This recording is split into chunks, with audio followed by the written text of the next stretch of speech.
Basically, I'm very happy because being at my fourth Olympic Games, for me, it's very challenging and it's very nice to be one of the best athletes in Lebanon. And it's a pride for Lebanon to participate as well at the Olympic Games and especially in Paris.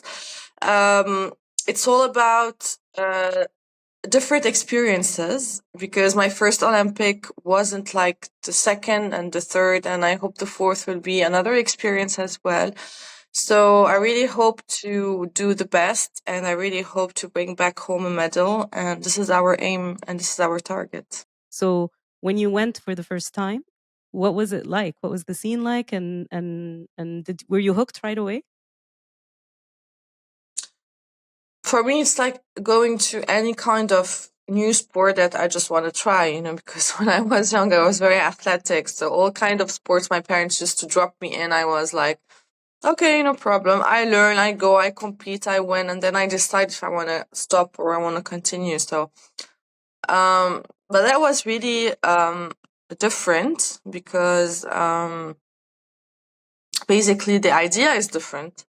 By knowing my dad, he was the Lebanese champion in shooting as well, and he used to travel to participate in so many competitions.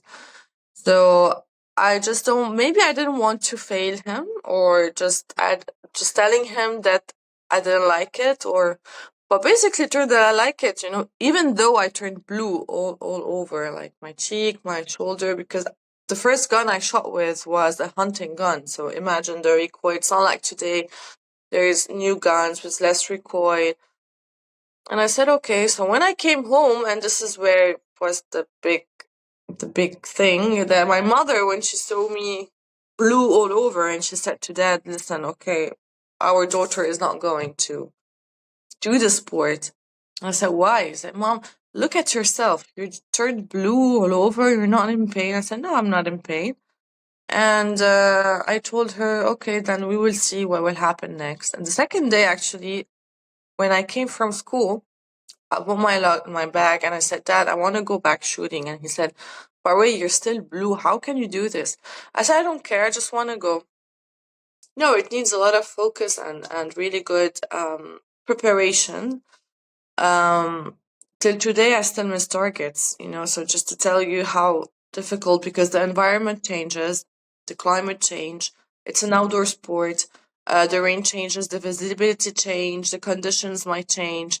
So we can face anything at any time.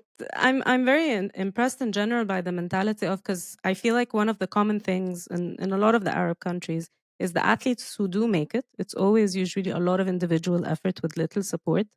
But the click in their mind that happens is that they stop giving excuses and seeing the circumstances as an obstacle. You create the excuses. No one will create that for you. When you understand what's all happening around you, and when you accept that, yes, this is the situation, take it or leave it.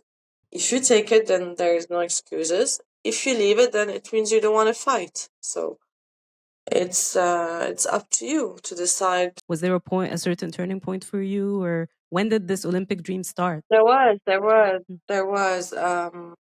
Well, to be at my first Olympics was like, I can't believe that I qualified, and I was surprised when I knew that the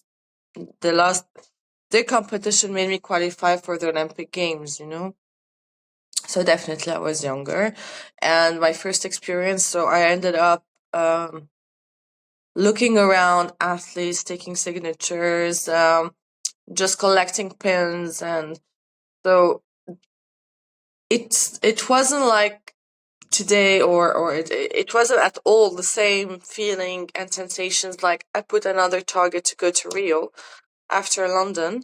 For me, I was like, wow, I want to be like these champions, and this is what gave me, again, another motivation just to really work on myself to qualify for the next Olympics, which was Rio. Why shooting, and what's the most compelling thing about it for you that made you're almost now 20 years into your career?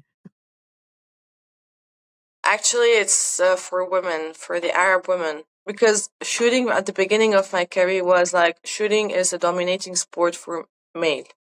And at some point I said, okay, but no, it's not true, because even I was younger at that time, like 20 years before going backwards. So, the mentality was a bit different. The approach to things were different.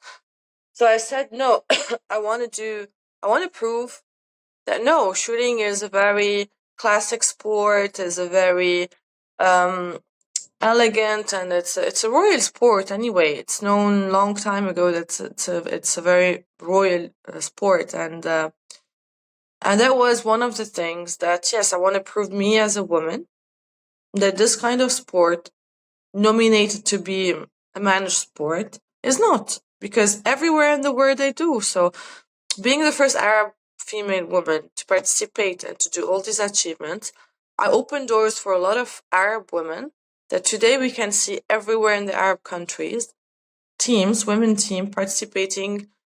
And you have one also from Egypt participating in the Olympic Games. So I feel happy and proud of it. For me, this is an achievement more than maybe winning a medal.